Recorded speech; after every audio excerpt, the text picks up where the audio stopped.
Good morning, everyone. Welcome to the Civic Lab TO Common Curriculum session focused on cultural resiliency. As this class is virtual and we are not all gathered in the same place, I recognize that this land acknowledgement might not be for the territory that you are currently on. We ask that if this is the case, you acknowledge the traditional territory you are on and the current treaty holders. For those of us in Toronto, I acknowledge that the land we are on is the traditional territory of many nations, including the Mississaugas of the Credit, the Anishinaabeg, the Chippewa, the Haudenosaunee, and the Wendat people, and it's now home to many diverse First Nations, Inuit, and Métis peoples. We also acknowledge that Toronto is covered by Treaty 13 with the Mississaugas of the Credit. In reflection of the topic of today's class, it is essential that we acknowledge the unique and important role that arts and culture play in reconciliation. The arts and artists are some of the most powerful interlocutors in essential cross-cultural conversations about reconciliation, justice, and more livable urban futures. As such, uh, for this purpose and many others, it is paramount that we have a resilient, vibrant, and diverse cultural scene in Toronto. I'm David Roberts. I'm an associate professor and the director of the Urban Studies program at the University of Toronto. The Civic Lab TO Common Curriculum is presented by Strategic Partnerships and the City Manager's Office within the City of Toronto in collaboration with 8 higher education institutions represented here today. Of course, this would not be possible without the work and participation of many senior staff at the City of Toronto, and our organizing team is headed up by Jeff Moore and Manjeet Jita from Strategic Partnerships, who you'll hear from Manjeet in just a moment. This course is also made possible by an unprecedented level of cooperation by faculty members and staff at colleges and universities across the GTA. We have Joe Mihevik from York University to thank for bringing us all together, and I look forward to a future iteration of this course where we might be able to gather in person and thus deepen our collaborative efforts. Before I pass it to our guest speakers for today's session, I want to cover a few housekeeping items. Today's session is being recorded, and participants are asked not to share any personal information within the meeting. This session will be available on toronto.ca, civiclabto.ca, and made available to your instructor in the near future. A copy of any presentations will also be shared. There'll be time for Q&As at the end of the event. If you'd like to submit a question during the session, please enter it in the chat or the Q&A feature at the bottom right-hand corner of your screen. For those connected to WebEx through smartphones, if you're in an area with poor cell service and relying solely on data, you may experience intermittent buffering and may want to call into the meeting instead. Lastly, everyone will be manually muted during today's event, like the previous other panels. Today, we're going to hear from Sally Hahn, Manager, Cultural Partnerships, Economic Development, and Culture at the City of Toronto, Neil Brochu, Supervisor, Collections and Outreach, Museum and Heritage Services, Economic Development and Culture, City of Toronto. Susan Wright, Deputy Director, Toronto Arts Council, Toronto Arts Foundation. And lastly, Magali Simard, Program Manager, Film Sector Development, Film and Entertainment Industries, City of Toronto. But first, please join me in welcoming Manjeet Jita, Director of Strategic Partnerships at the City of Toronto, for some opening remarks. Well, thank you, David, and thank you for moderating today's session. It really has been quite a wonderful experience working with all of our HEI partners and having their involvement in creating these the Civic Lab TO Common Curriculum. It's been a delight, and certainly we're looking forward as well to the next iteration of this in the future as well. But good morning, students, professors, and staff, and welcome back to Session 5 of City Lab TO Common Curriculum.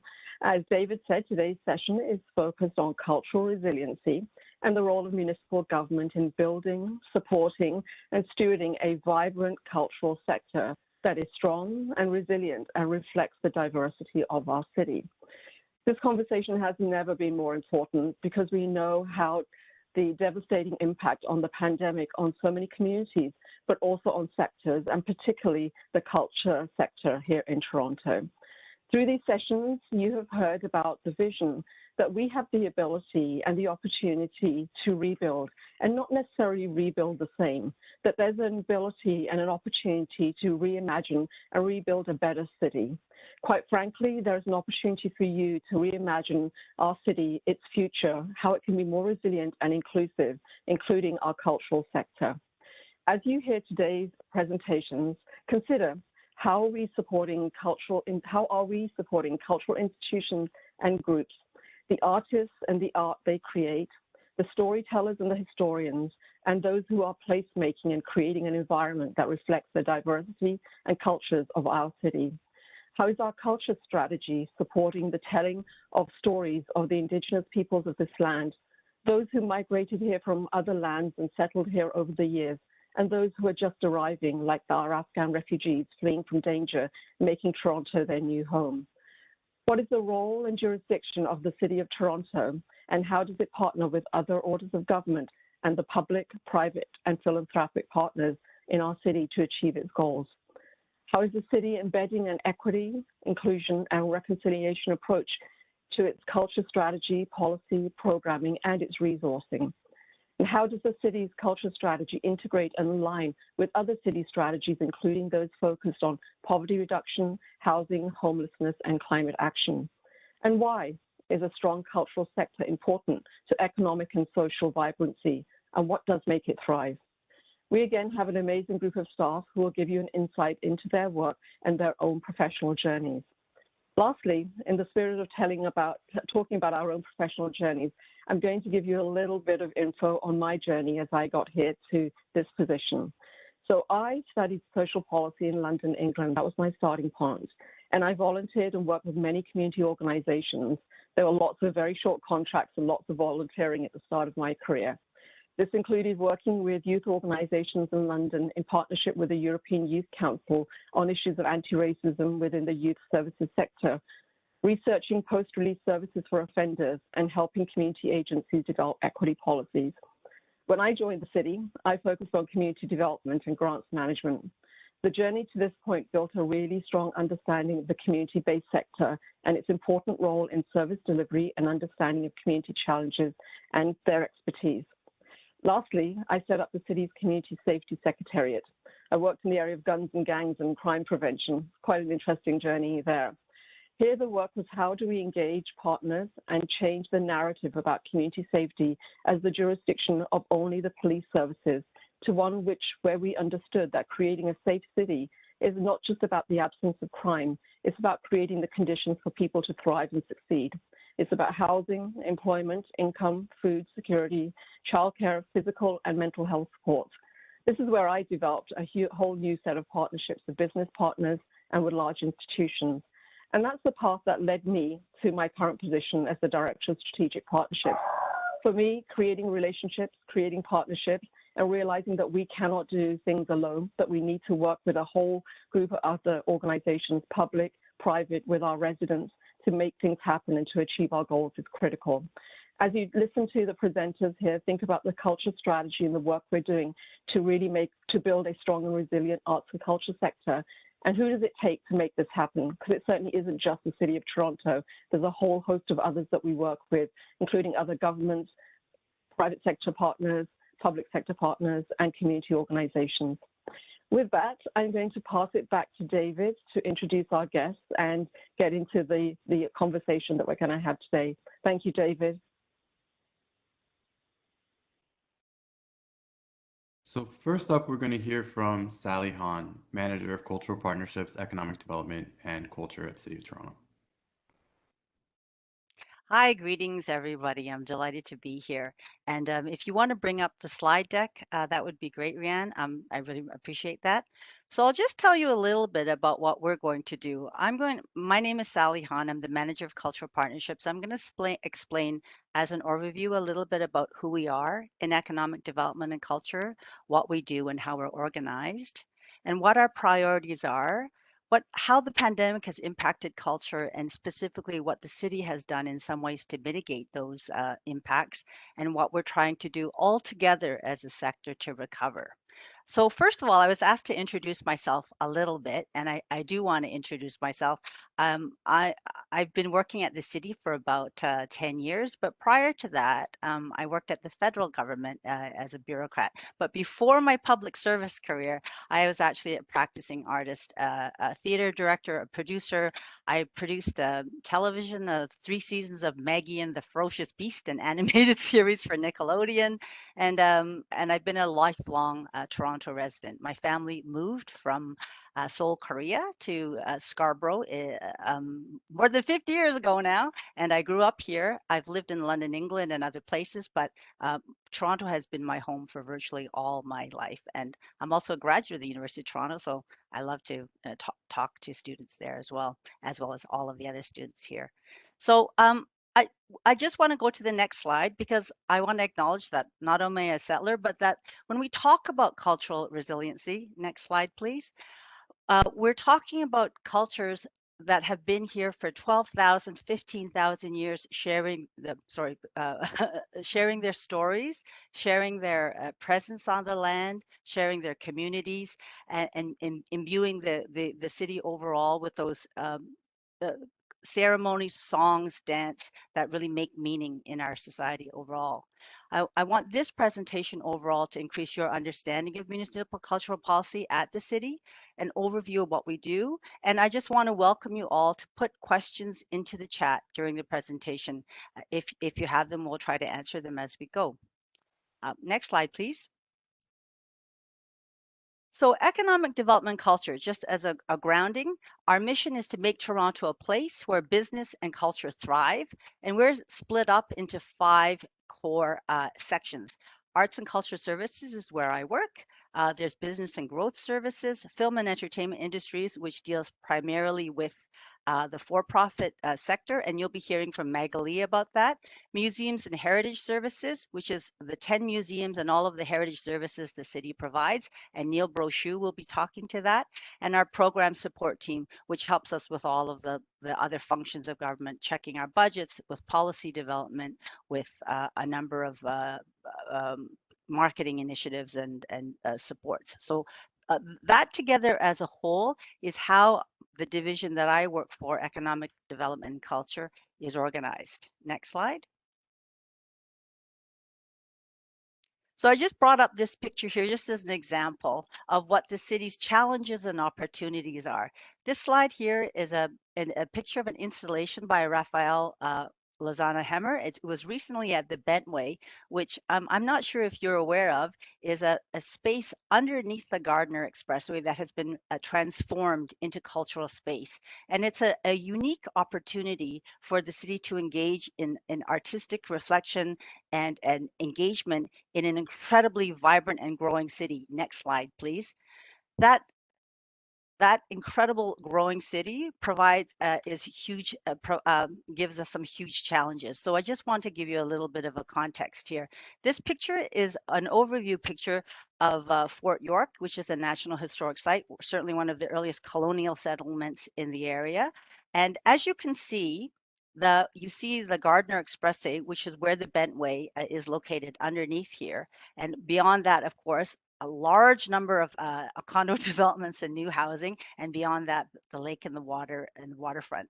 And the reason why I bring this picture up is that it really articulates all of the challenges the city has in terms of housing and new growth, in terms of transportation issues, and in terms of trying to make space available for culture, and in terms of trying to remember and retain space in our past so that when we go forward, we have all kinds of meaning and contact to do that.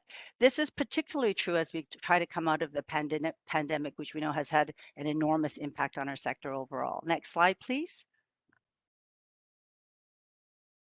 So I just want to briefly go over the overall arching goals of the EDC divisional strategy. Although this strategy was developed prior to the pandemic, many areas that we're focused on still apply, if not more so now than ever before. the divisional strategy overall focused on inclusion and equity, talent and innovation, and space and access and operational excellence. I'm not going to go over a lot of detail about what those things mean, but I will say that it's undoubtedly that the pandemic, and in terms of inclusion and equity with regards to culture, has made us rethink how our grants programs work and who those grants are distributed to and what cultures they represent and where culture happens in the city. Our talent and innovation programs have really made us think about what the city can do with other orders of government to support talent innovation in the culture sector, to support talent development pipelines, to support the film and music industries, to support arts administration, to support BIPOC artists in particular, to grow their organizations. We're looking at a number of different recommendations from city councilors, from various other orders of government to help us move through developing the right fit between talent, artists, innovation, and the creative economy going forward. With regards to space and access, it's been an ongoing problem, of course, affordable housing, affordable spaces for artists, affordable studios. We are looking at a number of different initiatives that we can try to mitigate some of that, and I'll go over them a little bit afterwards. And the other thing we have is operational excellence, which is really about our service to the public, our service to partners, and our service to you, to everyone who visits us, who lives here, who works here, who plays here, to businesses, overall, to make sure that what we're doing and how we measure what we're doing are really, really strong. Next slide, please.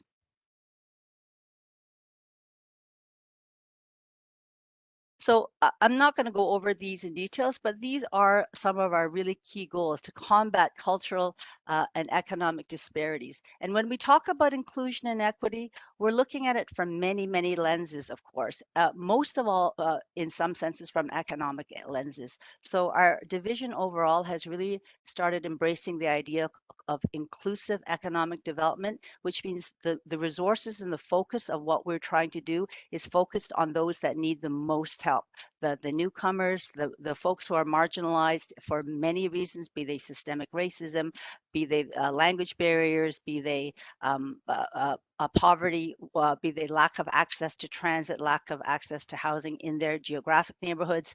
We're really bringing this lens of inclusive economic development to what we're doing, and that certainly includes an idea of inclusion and equity in our cultural offer. So that means for us as the city to ensure that our programs are open and transparent to everybody, to ensure that our services are being distributed fairly and widely to the city overall. We have a concentration of cultural services downtown, obviously, but that's also where the wealth is. And our challenge as a city is to move our resources out and beyond it to be very inclusive of everybody. Next slide.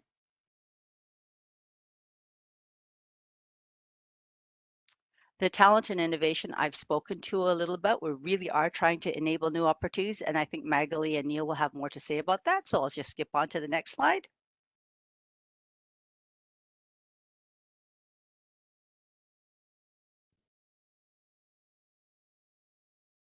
Next slide, please.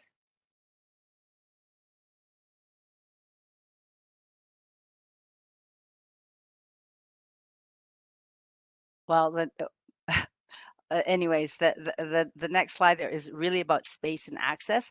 Space and access remains a very, very key goal for us as a whole. We're trying to get affordable space staying in the city, and that requires using a number of different tools, policy tools, be they tools like tax reductions, trying to develop new space with community partners, trying to work with the federal and provincial governments to access funding for space. Space will be a major issue and a major focus area on a policy and a program delivery front for the city's culture division as a whole. It has been identified for now 10 years as an ongoing issue. In fact, many more than 10 years as an ongoing issue. And part of our real goal is to ensure that there's access to space to make culture, to participate in culture, to view culture, to retain culture, to sustain culture. It's a really big challenge. We know that the city is extremely expensive to live in. Next. The next slide is on operational excellence, and that's probably more of an internal goal for us. We really want to ensure that the work that we're doing makes sense and meets the priorities of the people who live and play here. Next slide.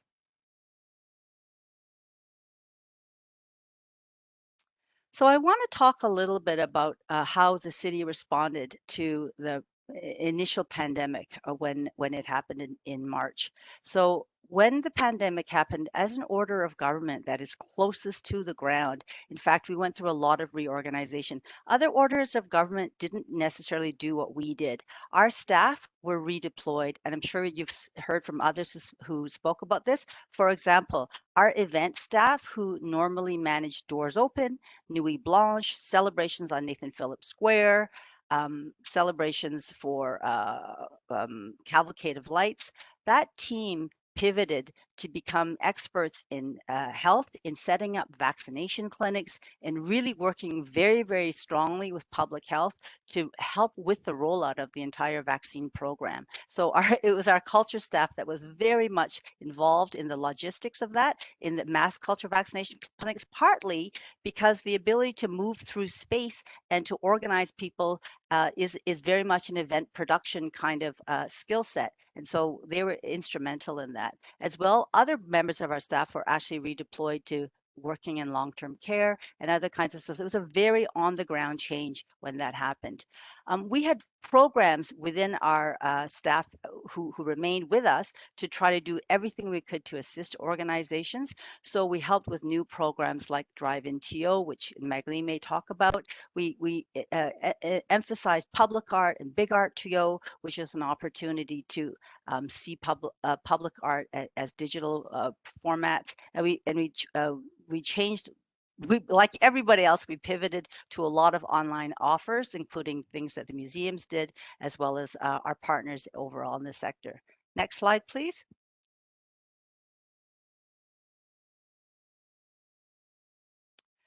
Another thing that we did was create an immediate emergency fund with the Toronto Arts Council. This was an enormous collaboration between the city and the TAC, and we launched a funding a program for individual artists who have been hardest hit by COVID immediately. This was prior to the federal government announcing the CERB benefits. So all of the artists we knew that had lost not only their jobs, but their secondary incomes in the hospitality industry. We tried to create a program and roll it out very quickly, which we did with the TAC. Our staff worked on the program, TAC staff worked on the program, and TAC staff helped raise all of the money. And together we raised and delivered over $800,000.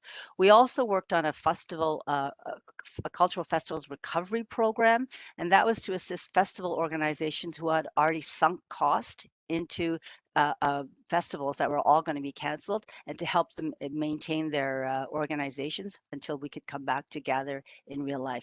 These are a number of the other initiatives that we did as a part of COVID mitigation, and I'll leave it to you to see the deck further if you need to. Next slide. I realize I'm running out of time. I just want to move on. Next slide, please.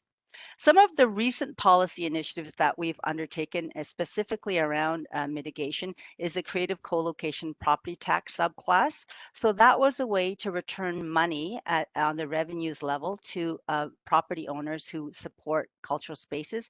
In particular, due to COVID, we created a class for live music venues, and that required a lot of negotiation between us and the provincial government, who runs sort of overall property tax classes. We worked with the Municipal Property Assessment Corporation, and we delivered approximately $1 million in tax relief to live music venues so that they could go on.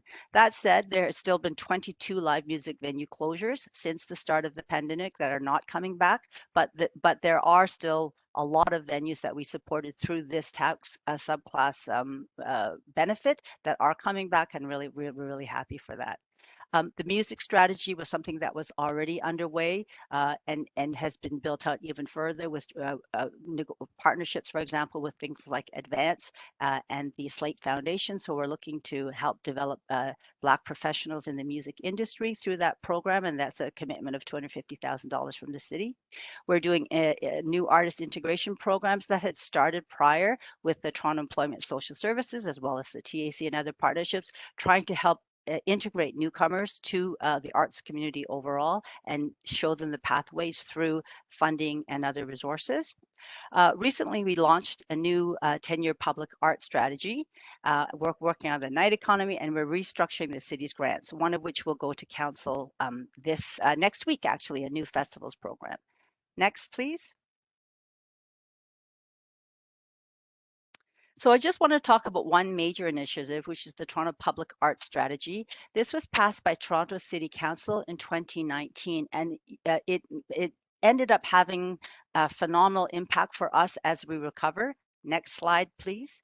Because it was a public art strategy that was all about creating connections, creativity to community and everywhere. So the focus was making sure that we really get public art across the city. Now, public art happens in the public realm, and happily for us, public art doesn't actually require gathering in inside spaces necessarily. So in fact, the fact that this had been planned for a while ended up being a really, really important part of our recovery. The public art program, Artworks TO, was one of the key recommendations that came out of that strategy, and it was to have a year of public art. It was delayed due to COVID, but it launched in September. We're going from September 2021 to September 2022. It is an entire partnership program. We couldn't do anything like this program without all of our partners, but we're inviting the public back out. Come on to your main streets. Come on out, see public art, enjoy it with your family and friends. Let's see a lot of the artists animate the city in public space, be they in murals, in temporary installations, in all kinds of public realm areas that make the city vibrant, fun, exciting, and beautiful. Next place, please. Next slide. These are just a few of the other areas that the city is involved in, and particularly with the Climate Change Summit this week, I just wanted to note that the city is part of various global networks of cities that work on cultural policy together. One of the big ones that we're a part of is something called the World Cities Culture Forum, and we look at a number of issues that affect all cities altogether. We've participated in programs like the Knowledge Exchange between Sydney, Australia, and the little picture here demonstrates the Indigenous artwork that was projected onto the Sydney Opera House.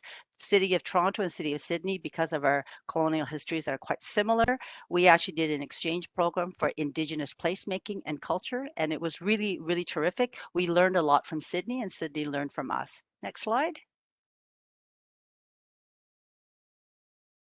Finally, I just want to come back to the idea of cultural resiliency, I think, is really a core human value in many ways. And I think we have to look to our Indigenous neighbors and partners and friends and residents and communities overall to show us in some of the leadership, because there's absolutely no way we can talk about cultural resilience unless we can acknowledge the incredible resilience of the Indigenous cultures that exist in Toronto today. Next, and that's my end, and I'm happy to pass it on to Neil Brochu, my colleague in Museums and Heritage Services. Neil, over to you. Thank you, Sally. So I guess before I start my presentation, I'll just, or actually, Rihanna, if you can bring up the first slide, I'll do a little introduction to who am I. I've been with the City of Toronto now for about 20 years. Currently, I am actually acting as Chief Curator for Museums and Heritage Services. As my base position, I'm the Supervisor of Collections and Outreach, and I most specifically concentrate on managing the city's fine art collection. So how did I get into doing what I'm doing? Well, first of all, I grew up in just north of Toronto. I grew up in Newmarket in the suburbs. I am descended from Irish and French Canadian settlers.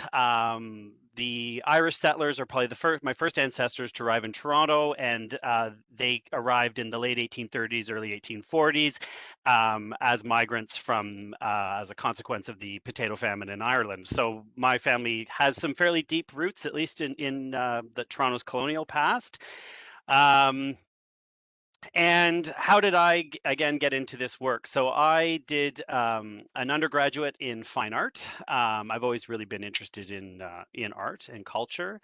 And when I was getting to the end of that degree, I was trying to figure out what I was going to do with my fine art education. And I had a number of different ideas, but the one that I locked on was to do a master's in museum studies at U of T. So after my undergrad, I went to U of T, and I really focused on, at that time, what we called material culture study and curation of historical objects. So what that meant was really looking, and I think it's kind of a philosophy that I maintain today. It's looking at the kind of material production of human beings on a fairly wide and broad spectrum, and seeing all the connections and all of using objects as evidence. So whether it's a painting or whether it's a cooking pot, these are all texts that can be read, and they're all evidence of sort of human activity and human endeavor. And I still, I think, keep that philosophy quite dear, and I think it really does guide how I see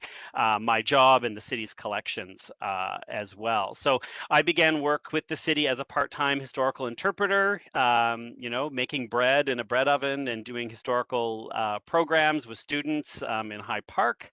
And then I began working shortly after that with the city's collections, most specifically doing inventory work and a lot of research and descriptive kind of work.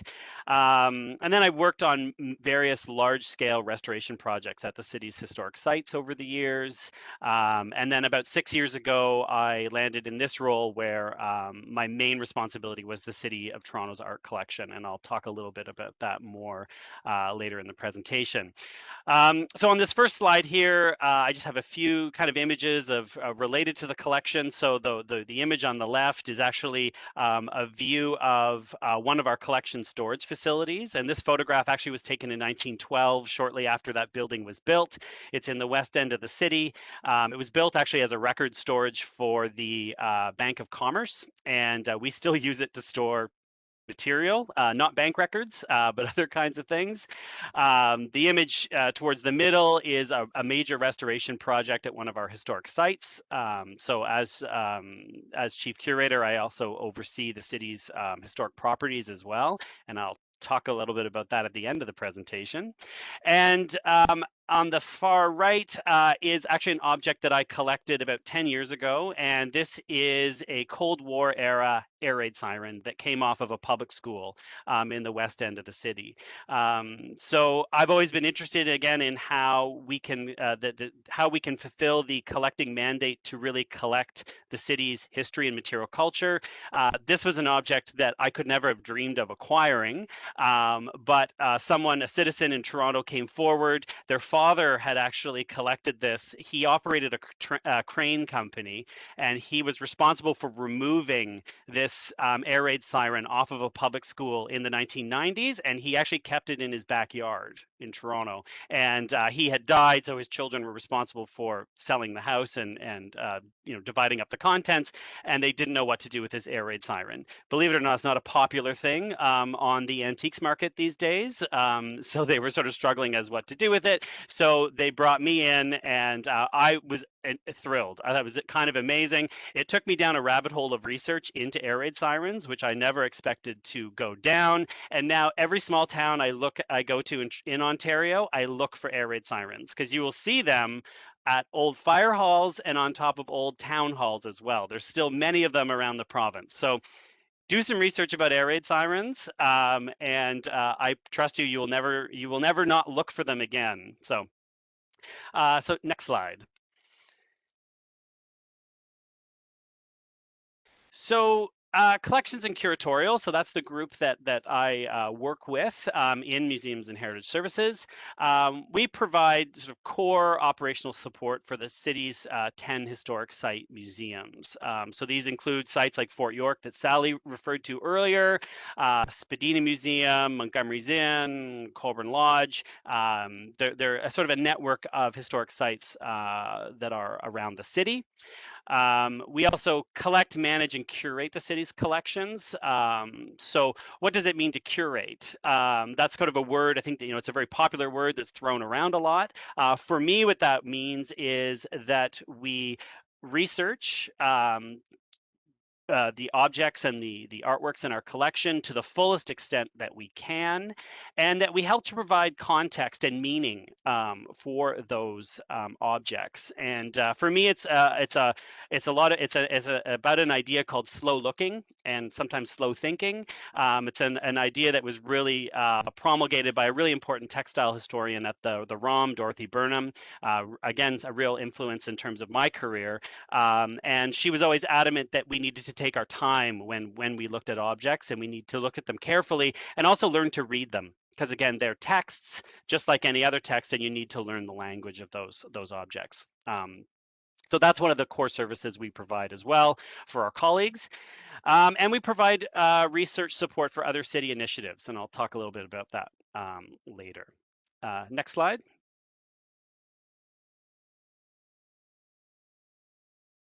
So the city's collections, what collections do museums and heritage manage? So we have a collection of about 150,000 historical objects. So this ranges from military uniforms and historic dress to ceramics, to metal, to ephemera. Paper-based ephemera. It could be shopping bags from Eaton's, quite a broad range of material, but it's all material that relates to the history of Toronto. So it's very Toronto-centric, very Toronto-specific. We also have close to 1 million archaeological objects in storage. And what's interesting about these is they the management of archaeological collections is quite different than any other type of collection. The objects are actually owned by the province. So anything that's excavated in Ontario is the property of the Crown, but various people have the ability to manage those collections. So we manage those collections on behalf of the Crown, and these are all specimens that would be excavated at various archaeological sites across the city. One of those collections, just off the top of my head, relates to the North St. Lawrence Market. My office actually right now is at St. Lawrence Market. I'm kind of buried in the third floor attic of that building. And when they did the redevelopment plan for the new North Market, there was a full archaeological assessment that happened there. And the City of Toronto has actually retained the results of that assessment. So we have thousands of archaeological specimens that were unearthed as a part of that project there. We also have a collection of 3,000 works of fine art under the banner of the City of Toronto Art Collection. And all of these collections are all governed by our council-approved collections management policies. So this is where policy becomes really important, because these policies govern what we can and cannot do with the collections. So they govern what we can collect, how we can collect it, how we store it, how we display it. They facilitate loans. We effectively are delegated authority by council to manage these collections in a professional and appropriate way, in a way that many other museum collections are managed in other institutions across the world, really. So those collections management policies are really, really important. And one of the really important things that we're embarking on right now is an Indigenous collections management review process. So we're looking at how has the perspective of Indigenous peoples been omitted from our previous policies, and what kinds of policy changes do we need to make to address that? The way and it's actually been a really fascinating journey. It's a project that I initiated back in February, and it's really important that we understand, and for me that I understand, how Indigenous people see their material culture or their ancestral objects. Or ancestral belongings. It's very different. The terminologies can be different. The way objects are valued is different. And it's a massive shift for people who manage collections to understand how Indigenous people value and manage their own ancestral objects, and how we can be a partner in that, and how we need to be partners. It's essential, and it's really rewarding work, and it's really fascinating. And I'm really fortunate to work with a really great team who are super enthusiastic about this. So we will be working on repatriating ancestral objects to communities over the coming years. Repatriation tends to be a very long process. It's a very careful process, but we've initiated initiated that process, which is great. And we will be engaging with communities as well about the ancestral objects that we hold. In some cases, repatriation. In some cases, it could be co-management. It could be access. It could be other things. So it's a really great time for us. We're really changing the way we think about how we manage our collections, and that is fundamentally important and key. And I think something that was motivated by a lot of the kind of seismic shifts that we've all experienced over the course of the pandemic. So super important there. Next slide. So the historical collection, what is the historical collection? So as I mentioned, it's a fairly broad-based collection in terms of what it contains, the types of materials. You can see in this image here, we do have art in the collection. We have an image, the portrait at the bottom of the slide is of Iris Burnside. She was a granddaughter of Timothy Eaton, and she actually drowned on the Lusitania, which was a passenger ship that was bombed during the First World War. And that is part of our Eaton's collection, which the corporation, the former Eaton Corporation of Eaton's donated to the city in 1988. We also have a lot of other collections related to domestic history. Those are used to help furnish our historic sites. We have decorative arts as well.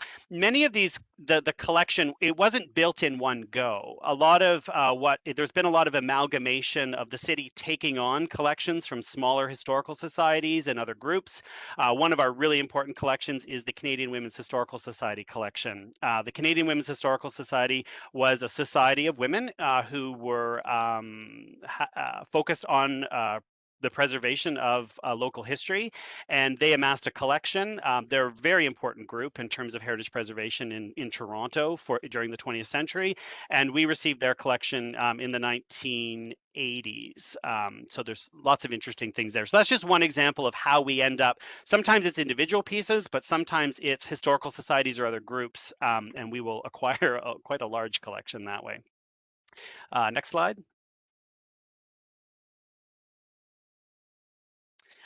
Some of the other types of items we have, I've just like a small array here on the screen.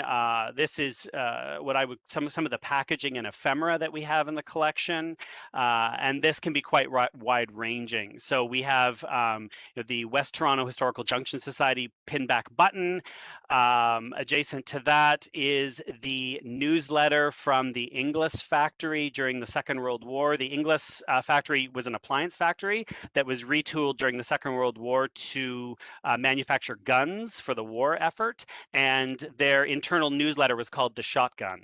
And this one particular issue of the newsletter is commemorating a certain milestone in manufacturing of what was called the Bren gun, and they have the Bren gun girl because women were deployed in that factory in very large numbers. It was almost exclusively women in some areas of the factory. So a very interesting piece of our history there. The Eaton's catalog, I mentioned the Eaton's collection, and also to the far right is a paper bag from Eaton's, again, from the Second World War. Next slide. So in addition to the artifact collection, I also manage the city's art collection. Again, the collection has about 3,000 artworks. The city began collecting art in 1855, and the two works on the screen are two of the first works the city acquired. So on the left is a view of Toronto, 1855. This is by Mary Hastings Meyer. This was the first painting by a woman acquired for the collection, and is actually the second painting in the collection. The first painting is on the right is by an artist, William Armstrong, and it's Toronto, Canada West, 1856. And this is actually a picture that the city commissioned.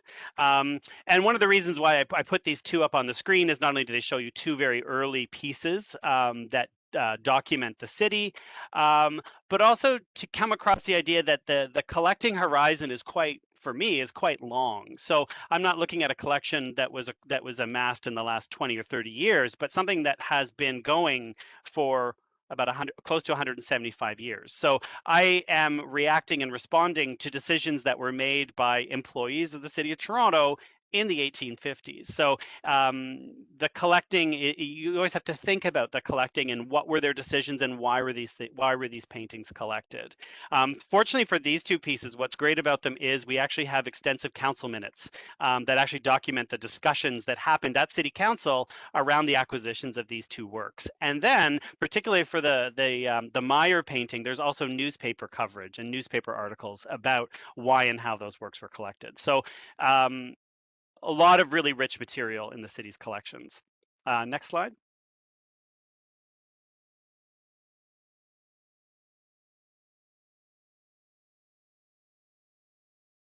We have another frozen deck. So to talk a little bit more about the collections, one of the other very important works, which is on display in City Hall, is by Norval Morisot, Ancestral Figure with Spirit Helpers from 1979. This was acquired from Morisot and has been on display at City Hall almost since its acquisition in the late 1970s. This is a really important work for the city's collection, and a really important piece for, I think, placemaking, and particularly within City Hall. The city's collection is a little different than art collection is slightly different than other museum collections in that rather than it all being in storage and only a small fraction being on display, more than half of the city's art collection is actually on display in public buildings around the city and through the art loan program that I manage. So one of the things that I do is select works and make sure that they go up in public buildings. So I've got lots of work to do on that front. I'm hoping to change up the displays in the public areas of City Hall shortly with some exciting new acquisitions, but you'll have to wait or visit City Hall yourself in the next couple of years to see the results of that. Next slide, really quickly. These are two, again, to show you how I interpret the collecting mandate in terms of works that respond to this desire to have a collection that represents the city. These are two artworks that were acquired, that I acquired this past summer from the Toronto Outdoor Art Exhibition. They're by Vanessa Dion Fletcher, Zigzag in 29 parts.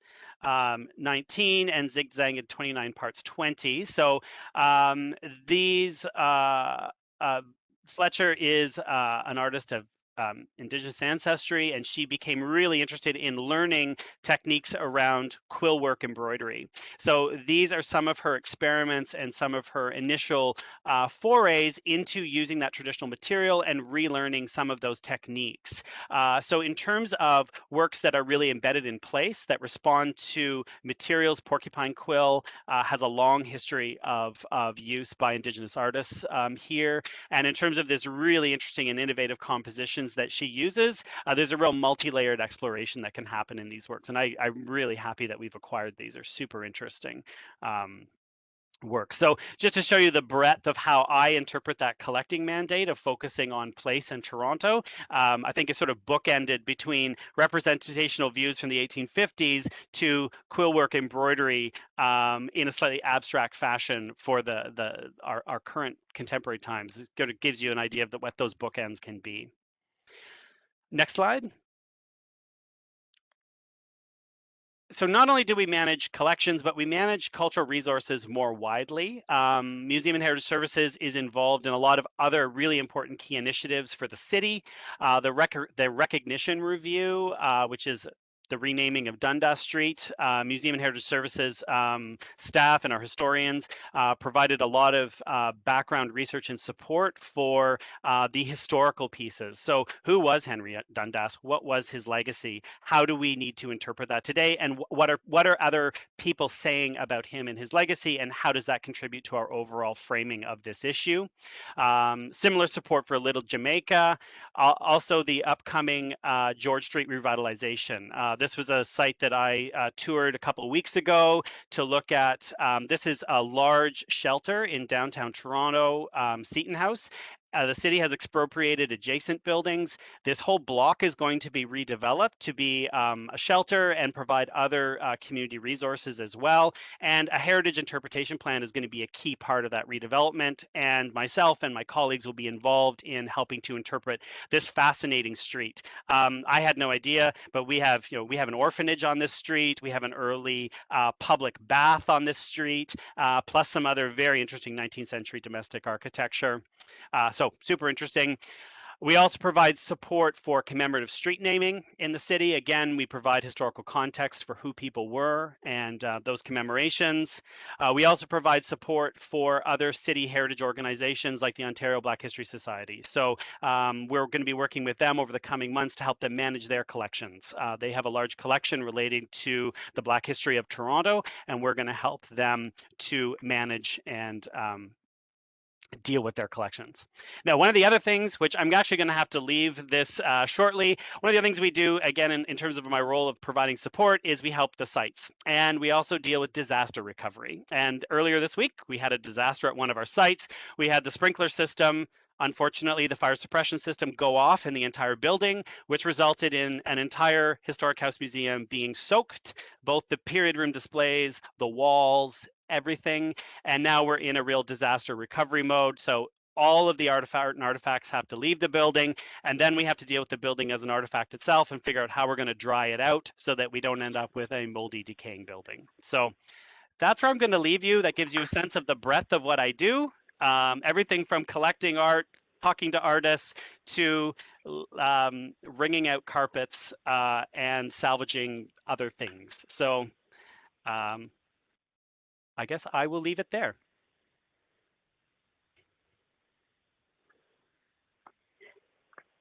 Thank you, Neil. That's great. I think that it comes to me now. Or sorry, David, Yeah, did you exactly. want to? No, I was just going to hand it over to you. Okay. We perhaps don't have quite the same drama at Toronto Arts Council as occasionally happens at heritage sites with environmental issues. My name is Susan Wright. I'm Deputy Director of Toronto Arts Council and Toronto Arts Foundation. I came to this, like so many people, graduated from drama from Queen's many, many, many years ago and worked in umpteen different roles as producer, arts administrator, director, stage manager, and then finally began to focus more on producing, then moved into my first real full-time job in the arts in the mid-90s was as general manager of Toronto Artscape. And then I have been actually in my role here at Toronto Arts Council since the turn of the century, so a really, really long time. Could we have the slide deck up, please?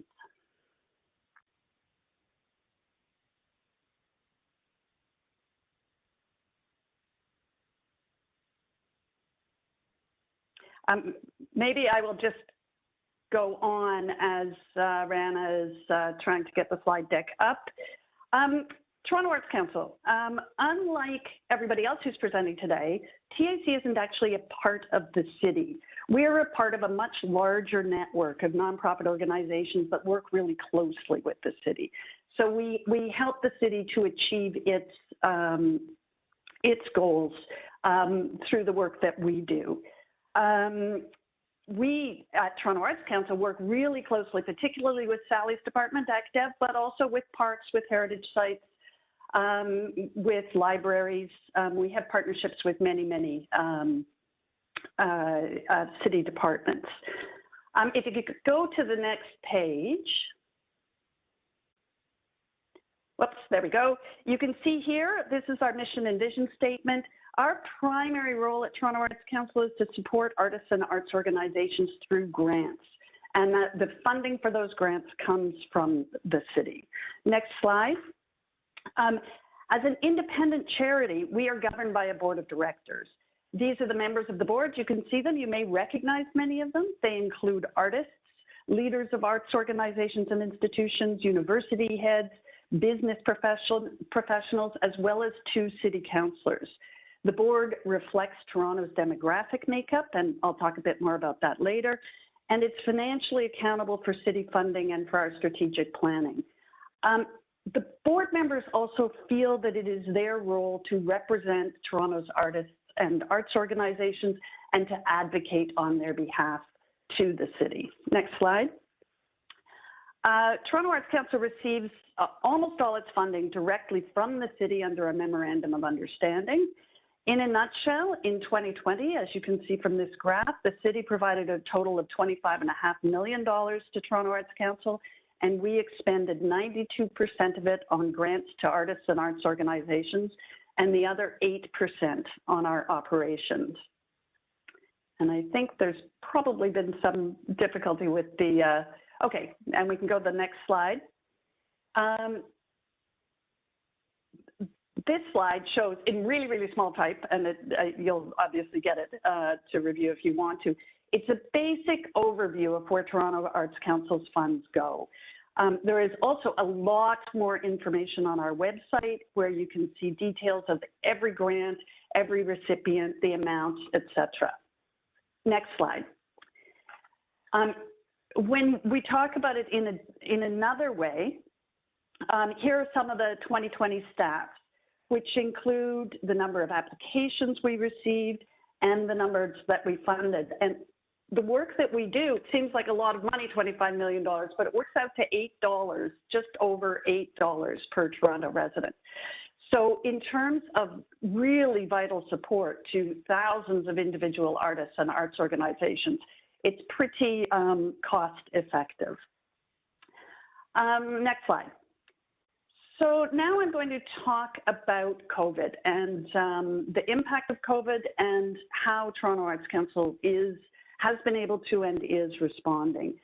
As I'm sure you all know, COVID affected Toronto's arts community more than any other. StatsCan's numbers are really clear. In 2020, there was a 25% drop in employment and a 36% drop in hours worked in the arts, entertainment and recreation center. But when you talk about the performing arts, the drop in hours worked was over 60%. So there was an immediate and very real impact on the cities and, of course, the country's artists. Next slide.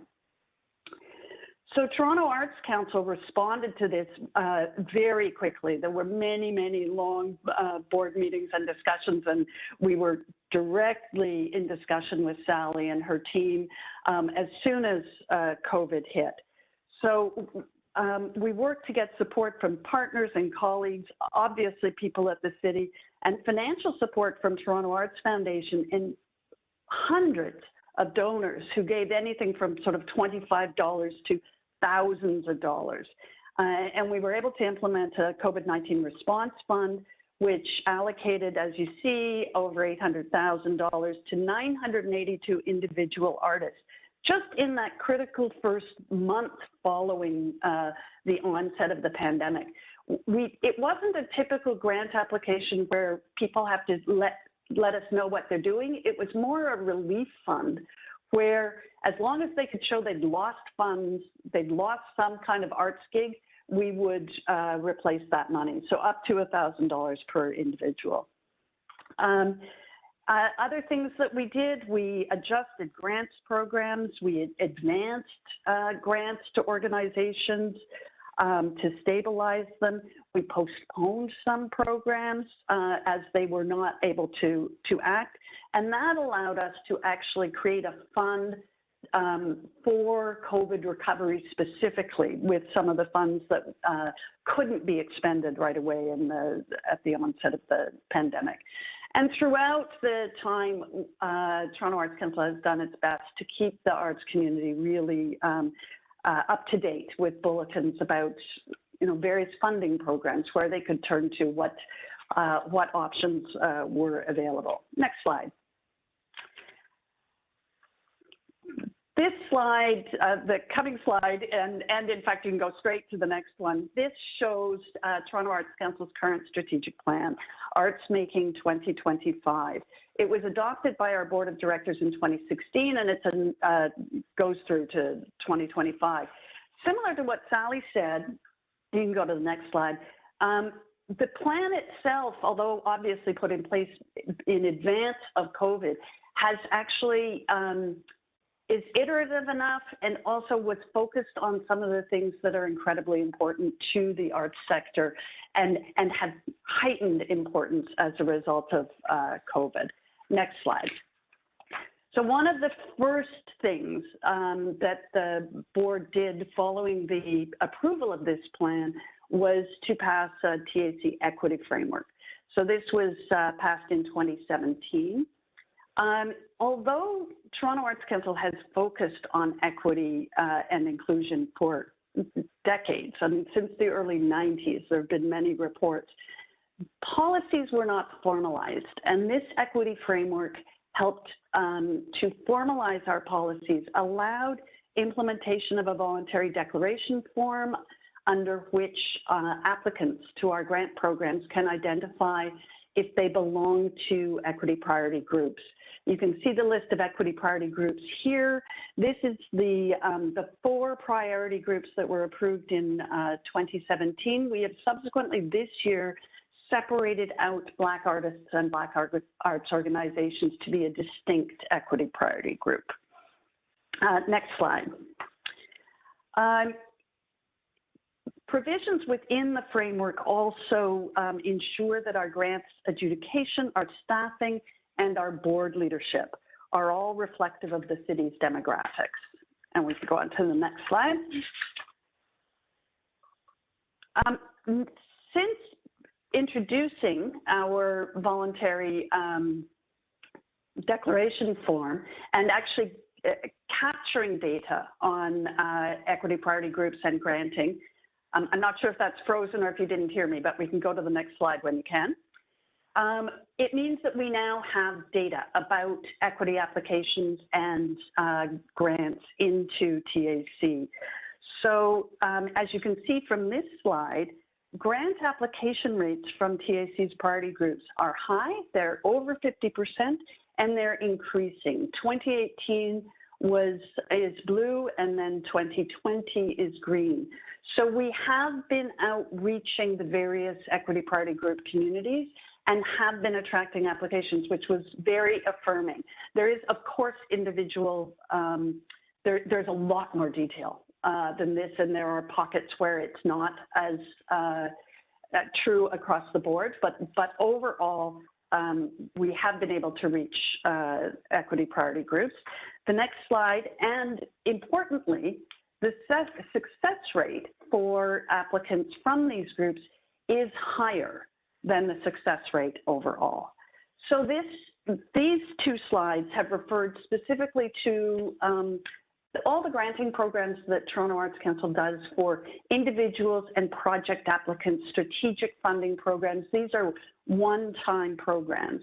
If we go to the next slide, you can see that this is our operating program sort of breakdown.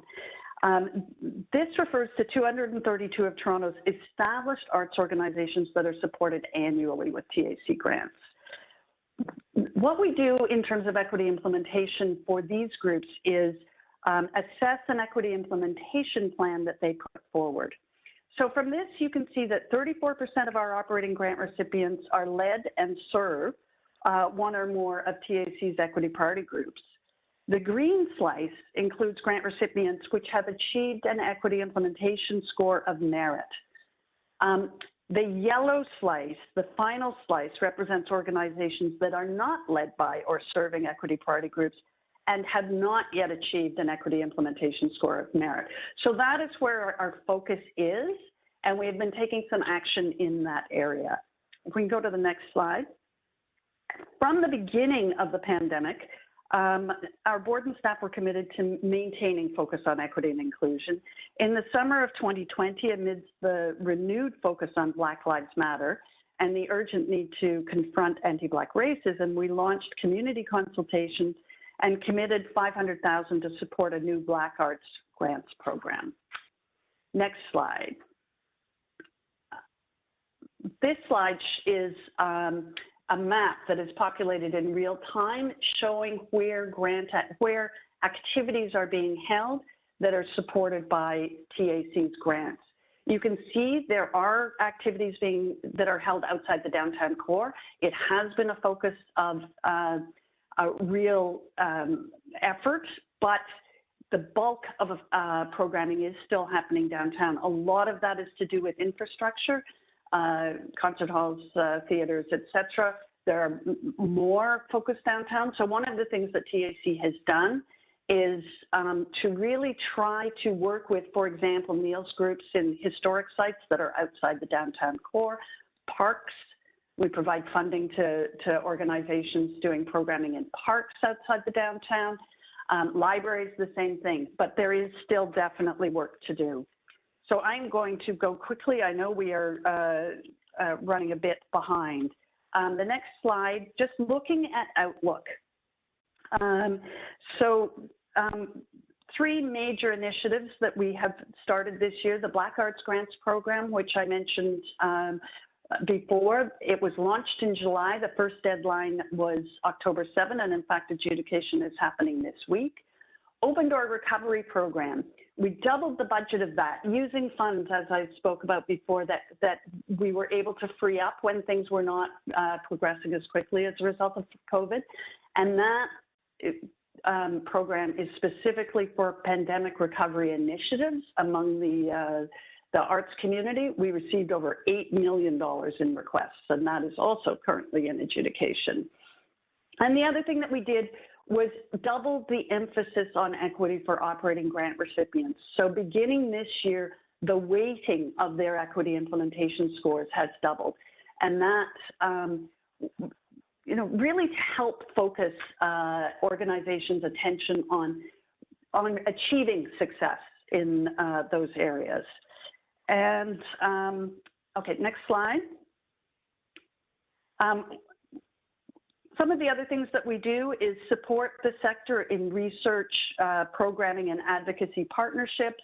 The Lights On Guide, this is developed in partnership with the city and Ryerson and others, and Toronto Arts Foundation. And one thing I'm going to mention specifically, the Income Precarity Working Group, which our board struck in the last year to really focus on individual artists and incomes. And one of the things that resulted from that was advocacy efforts to support a guaranteed basic income. Those that advocacy was directed to the federal government and is ongoing. Next slide, and I'm going to actually stop my presentation here. I had some additional slides on the Toronto Arts Foundation, but you can review those on your own. Just to talk about future outlook, art space, people talk about that again and again and again, how critical it is in Toronto and how expensive and what dearth there is of affordable space. The basic income guarantee that I spoke about, and looking to the development of a new culture plan. Toronto's current culture plan was developed in 2011 with an update in 2015. Supporting the creation of a new culture plan will allow the city and all of its supporters to really advocate for targets. That's funding targets, that's space targets. I saw there was a question about that in the chat as well. So I am going to leave it there. I hope I didn't go too far over time. Thank you very much. And I guess we're on to Magali. Thanks, Suzanne. David, I assume that's the official throw. Perfect. Hi, everyone. Thanks, Susan, again. I'm Magali Simard. I'm the film sector development person at the City of Toronto. In a nutshell, that means that I work with colleagues and with industry to promote Toronto, to attract major productions to come shoot in Toronto or post-produce VFX animation in Toronto. Job also is to foster the growth of that industry as much as the global production volumes allow for. And I would say thirdly is beyond all that, we need to ensure that Toronto remains film friendly, that Torontonians are not too bothered by film productions on our streets year after year, actually day after day. Right now, today, there's 25 major productions shooting concurrently throughout the city. So it's quite the footprint and it's bound for growth. So we have to mitigate residential issues that goes along with permitting over 1,500 projects per year. We can put up the slide show for now. And I will just say while we do that, my personal road to this job has been I'm from Quebec originally. I studied film studies prior to university there. I moved to come at U of T to study cinema studies. It was transformative for me. I fell in love with Toronto, certainly cemented my love of film, and what better city to be embedded in the film world than this one.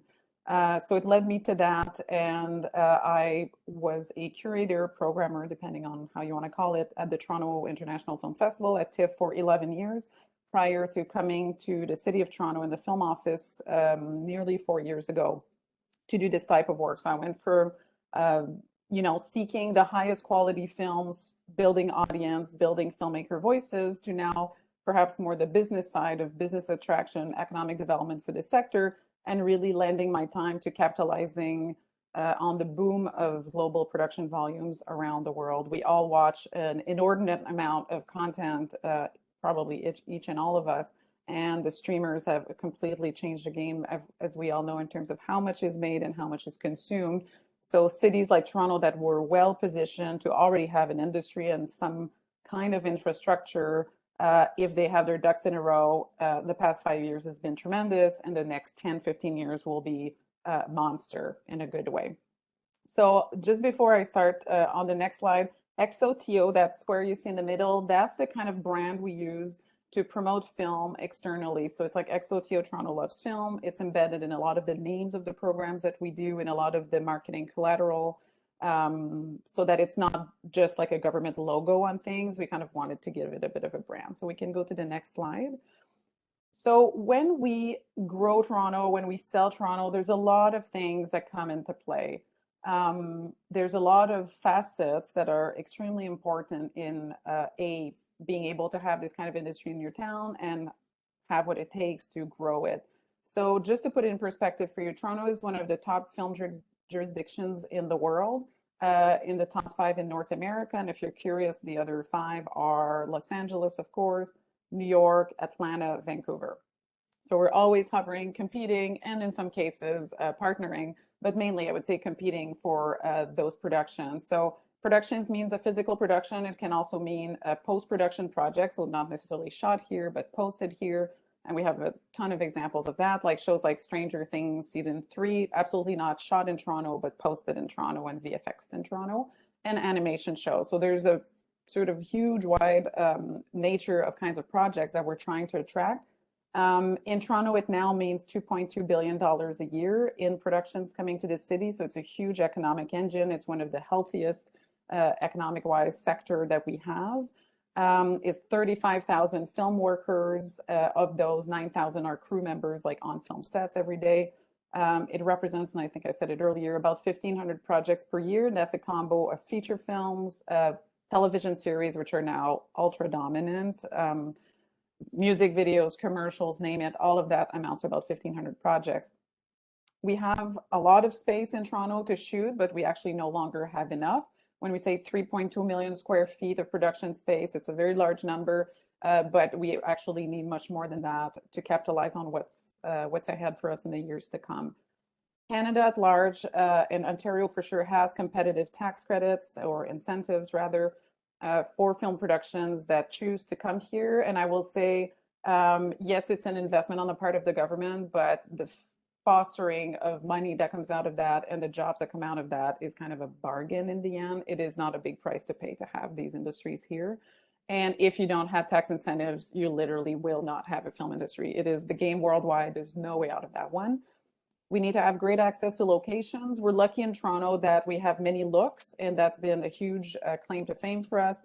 It's been said for so many years that Toronto always doubles for New York, for Chicago, for Boston. It's a chameleon city that can adopt many looks, including the Toronto look, of course. But we also have a waterfront, we have parks, we have a zoo nearby, we have museums that all look different, very different types of architecture from one to the next, huge conference centers that sometimes turn into film studios, tons of neighborhoods, the city of neighborhoods, as many call it, has been advantageous. So in a very sort of tight area. You have a very particular look that can be used for productions that try to mimic just about anywhere. The only kinds of projects, by the way, that we really just can't win are things like dune, or like a desert and things like that, or a very tropical look. Things like that are very difficult to do, but I will say, and I'll mention it later, with the advent of virtual production where you don't need a location, that's changing. So now we're starting to track things that we would normally never have been able to prove that we have the look for it. And I alluded to it, we have to be a film-friendly city, meaning residents have to be okay with it, and it's our job to make sure that they're okay with it and that productions don't get all the rights in the world if it stops being okay and fun for Torontonians to be on their own streets. So these are sort of like the big major topics that we're talking about. I will say the pandemic has been least difficult probably on this sector than many others. The film industry shut down for about a month last April, whenever, 2 years ago, a year ago, can't remember. And the film industry developed some of the highest standards of health and safety protocols. I will say it is a pricey business to be able to continue producing with a level of protocols that were instated, but it's actually what allowed them by law and by public health standards to stay open. So the film industry was actually kind of a bit of a pioneer in how much testing, how much protection you can have in a workplace for it to keep going. And the transmission level was ultra low, in fact, shockingly low. And it allowed the industry to bounce back. So, as the world reopened, this past summer has been huge for film productions. There was an accumulation of the ones that had to slow down, all the ones that were already greenlit and set to start this summer, and it continues this fall. And we project that 2022 will be our biggest year ever for investment here. So we can go to the next slide. And I'll do it on my computer as well. So infrastructure, so that's the driest part of talking about film, but it's the most important in terms of our office being able to help the industry grow. So the City of Toronto itself, the film office does not build studios or operate studios. These are completely the private part of this industry, the private market. That being said, Toronto is a very tight city with not a lot of land left. So there's a huge fight for who's going to get, not fight, but competition as to what businesses are going to get the large buildings and the pieces of land that exist still, whether they're federally owned, provincially, municipally owned, or privately owned. So there's great competition. For example, last mile logistics, the delivery of packages that we all order at home, takes a lot of space. And often these companies, and there's very few and they're very large, are able to outbid even wealthy film studio companies. So there's a part of our office's work is to help studio developers find land, find large buildings, and talk to landlords and building and landowners about this industry, because it's often not one that they understand or had on their radar as one that could actually take over sites, transform in, and pay very competitive prices for it. So when we say we have 3.2 million square feet of sound stages in the GTHA, that's grown even throughout the pandemic. I noted here that we had over 500,000 square feet more across 13 stages. And when we say stages, like, I don't want to assume you all know these terms, but a stage is really like one box. So Pinewood Studios, one of the more famous one, or Cinespace Studios in Toronto, they will have 10 stages, each between 10,000 and 30,000 square feet that productions come in and out of. By 2025, which is actually coming up fairly soon, in the next 4 years, over 63% more studio space will be put online. So over 2.5 million square feet of new studio space that currently does not exist is in the process of being built. So that is a massive increase.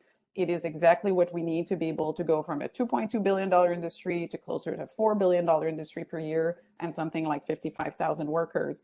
So the cities, I would say, other than that kind of assistance that we provide, we work with Creatio, which is the city's real estate agency, on securing a nearly 10-acre site in the Portlands, which is where a lot of, in the southeast part of the city by the water, there's a lot, it's like an industrial area. If you haven't been, I assume you have not strolled around there. There's not much to do to walk by, but Pinewood is there, Cinespace is there, Revival Studios are there, and FedEx and all kinds of other businesses are there, and Hydro. So it's a kind of a dry area. for pedestrians. But all this to say, we secured a close to 10 acres site that we decided with the city and Crétio, eventually through council approved that site should be put up as an RFP for a studio development only. So that means that's a city commitment to say nobody's going to get this for free. In fact, nobody's going to really even get it at a discount. But we don't want a bidding war that will take an industry that really needs to keep growing in order to capitalize on everything that it can do and offer the city. So we're going to give it to film. That's been going on for over a year and a half, and it will be announced in about actually 9 days who the winning bid is. It's going to be a massive kind of changing developer film. So that's the kind of work we do. You cannot grow this industry and attract more if you don't have space. To give you an idea, Toronto is like in most cities, I will say those 5 cities I mentioned, the global production volumes are so high that everybody's kind of like turning away work. So the past 3 to 5 years, each and every year, we turn away $100 million of productions minimum because we just don't have the space for it. Even if we have the talent to work on it, we just don't have the space for it. Most large productions require studio space. So we can go to the next one where I'll talk about workforce. So as we grow, this kind of like humongous amount of new space, that means we'll need way more workers. So if you grow 2.5 million square feet more studio space, you're going to need thousands new workers that currently don't exist in the field. So talent is the biggest thing we're always talked about. Like when we pitch Toronto, they just first and foremost, are your tax credits still the same? Yes. 2, is there space? Now there will be more. So yes. Are there going to be crew members available? Like, are we going to get the right people on these sets or people at all? So the big work at hand in the past 2 years is for us as the film office to work with the film industry. And by that, I mean the educational and training institutions that we currently have, community groups that have yet to have been meaningfully invited into this industry to make a difference and diversify the workforce pool that we have in Toronto, and Torontonians, educate Torontonians about those avenues. The film industry sounds fun and is fun, and it's a huge creative, fairly lucrative business. That being said, a lot of people would not have a clue how to enter it. They don't know if they need training, what kind of training, which school do you go to? Do you need to go to a school at all? So part of our work is educating Torontonians on kind of like nearly like recruiting, like we need you type stuff. So there's currently 35,000 workers. We commissioned a study to base all of these sort of anecdotal, like productions lacking crew members, knowing that we're going to have more space, but maybe not enough people. We commissioned a study out of the film office earlier this year, published it in March, called the Toronto Screen Industry Workforce Study, to put numbers to that growth, to say if we're going to build this much space, and let's say it all gets full, which we really think it will, how many people are we going to need? So that number came to about 10 to 12,000 new workers will be needed in the sector to be able to deliver all of this. So there's a lot of work to be done to recruit new people. So we work with I've kind of like listed here, we have 10 universities / colleges and schools, 15 community groups. It's a very unionized environment on film sets. So 8 unions and guilds that represent workers, high school programs. So there's a lot of, we kind of realize it's not piecemeal, but it is hard for someone who's interested to know what all of this might mean. So on educating people or Torontonians about the avenues and making it easier, we're publishing later this month a sort of screen industry careers toolkit on the city website that we built over the past year that describes sort of like all these avenues, what are the basic requirements, what unions represent who, do you need to be in a union, which one, are you interested in construction and writing? Like there's just so many roles that are possible beyond the sort of classic, actor, director, producer that people think are the only desirable roles. So we've commissioned that. We now have the data to prove everything. So we sit down with colleges and universities to assess curriculum and assess amount of graduates per year. Right now, there's actually not enough graduates anymore in some of these programs to supply the demand of employers at post-studio companies, at VFX companies, name it, to fill union memberships that are growing exponentially year after year, but also keep needing to accelerate that. And then we've launched what I would say is our film office's claim to fame in the past year for sure is a lot of training programs for Black, Indigenous, and people of color between the age mainly of 18 to 29, but also mid-career people to get trained directly by unions and guilds and then fast track into membership. And once you're a member of those unions, you get the calls on the dispatch for productions after productions. We've launched some for some of the most in need jobs in film and TV right now. And those coming out of that study where we need a lot of production accounting, we need a lot of construction on set, paint and scenic. We need a lot of editors. We need a lot of VFX artists. And then there's very specifically what VFX artists we need the most. So all these programs are targeted directly at the kind of work that is currently in demand so that you don't kind of like waste your time or money as a government and as an industry on training people that don't really have jobs at the end of the line. Like there's 10,000 actors in Toronto. We don't really need to create programs to create more actors. Maybe it's about the current actor pool. And of course, everybody should follow their dreams in some way, shape, or form. But our effort need to be where there's a proven need for now and for the years to come in meaningful employment. So, and then we work with community groups. And the whole thing has been like, there's no way the film office at the City of Toronto, which is very few of us, can run these programs. We need to partner with community groups, with social services agencies to do recruitment of participants, soft skills training, so things that have nothing to do with being on a set or a studio, and then bring on industry partners to do the training part and to fast track them into either membership or their companies. So I would say that's like one of the biggest response we've had. Workforce will be our buzzword for the next few years as studios get built, and that's handled, by the private sector. A lot of our role is to do that. We team up with the province, with the Ministry of Labor, in fact, on financing some of this work. It's not cheap to train people, but it's actually a very small price when you break it down a per person cost to put people through some of these programs that really bypass a lot of sort of years of training. It's very important. I like when this slide changes before you're done. It's actually good. It keeps you going. I was actually done.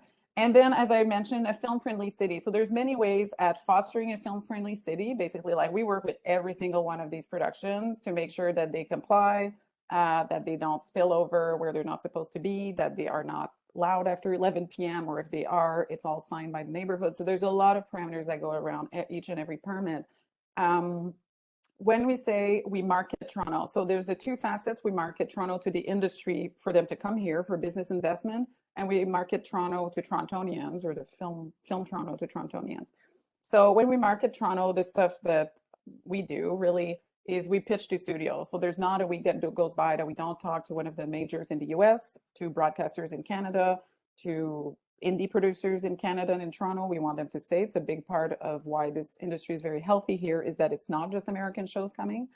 So we pitch to studios and companies nonstop about all the stuff that I was talking before and then some. We do visits to Los Angeles. Mayor Tory is a major supporter and champion of the film industry, which makes it much easier for an office at the city to be taking a lot of time for this. So we bring industry folks on like what we call Los Angeles missions. It's kind of a bit of a silly way to describe it, but it's actually the word. It's like a delegation as you pitch networks and production studios there. And then we do domestic events. So at TIFF, at Hot Docs, we travel and, like pitch Toronto. And then the last thing I will say is to make Toronto good for Torontonians is to remind them through like what you see on the actual right of this is the kind of like billboard ads or campaigns that we do, social media or paid ads, like, as I said, like on TTC shelters or things like that, to create sort of like a reminder that this is not just people coming in and out and shooting. It's actually all made by people from here. The money sticks here. And there's creative pride to know that a lot of our favorite shows on earth are all made here. And we do XOTO givebacks, where we work with productions to give back to communities, non-for-profit or sort of like activities in the neighborhoods that they shoot in. So there's a lot of tactics we can use, and so far so good. But I will say the next 5-10 years are going to be much bigger than it is already. So it's boding well. Thank you. So we only have a couple of minutes left for questions. what I would say is if you have any burning questions, put them in the chat now, and we will make sure that they get addressed in the next few days and via email. But what I would ask the panelists perhaps to just comment on in the final minute or two of today is what's one thing that the city can do, a municipal scale intervention to improve the vibrancy of the cultural landscape in Toronto. 1 30-second thing, because it's all the time we have. So Well, I don't know for who wants me, to go I will first. answer space, Yeah. whether it's space for film industry, space for creators, space for it's to make sure that there's affordable and sustainable space. I echo that, and it will also, if we can create more affordable space, individual artists will benefit enormously. We have a publication on our website that shows how many artists are in the process of sort of deciding whether they can stay in Toronto just because of space costs. And Canada Council actually is doing a big study on this, which is going to be interesting. Yeah, that's the biggest priority, I would say.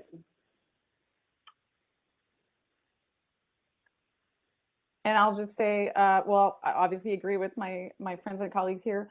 And I think it's important to tell people what the paths are. Like, is it a viable thing for you to do? And if so, how do you go at it? I think a lot of people want to live creative lives and they're stopped by the fact that they don't really know how to go at it or if it's going to be possible in an expensive city like this. Fantastic. Thank you all. And I just wanted to once again reiterate how amazing these panels have been, including today, the wide range of discussion on the cultural sector and the things that can be possible in making the city more vibrant and more livable for our artists was just in inspiring in terms of thinking more about the possibilities. So thank you again, and have a great weekend. And for those at U of T, have a great reading week.